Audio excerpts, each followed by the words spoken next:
May kwento ako. Babae ako at may boyfriend na ako. Hindi man ako nabiyayaan ng vital statistics na 34, 24, 36. Super confident naman ako sa figure ko, which my boyfriend used to love. Nasusot ko naman yung mga damit na gusto ko. Kasi nasa stage naman ako ng life, which is I can say I'm fit and I'm healthy. And si boyfriend ko, napaka-touchy sa aking body. Na natutuwa naman ako. Kasi love language niya ay words of affirmation and touch of love and caress din. Hilig niya yung humaplos at mandokma. Kahit nga mga stuffed toy na ang lambot-lambot, gustong-gusto niyang pinipipi. Ano pinipipi?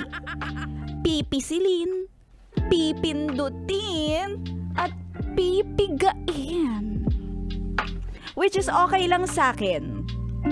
Basta naman, wag niya lang gagawin sa mga pampublikong lugar. Ang weird nga naman. Pero lately, I noticed na panay ang nood ni boyfriend sa mga TikTok ng mga babaeng may boob job. Lagi niya sinasabi sa akin na ang ganda raw ng pagkakagawa. Boob job. Good job. O, diba? Job well done yon kapag ganun. Maganda ang gawa.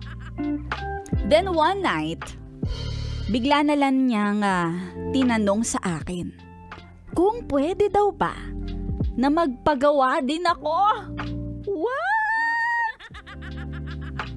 Sasagutin naman daw niya lahat ng gastusin at tutulungan niya akong makahanap ng doktor.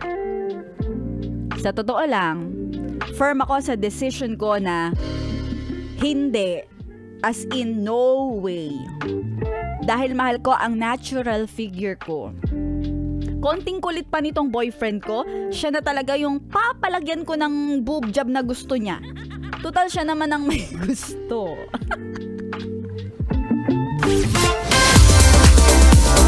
Yes, the best.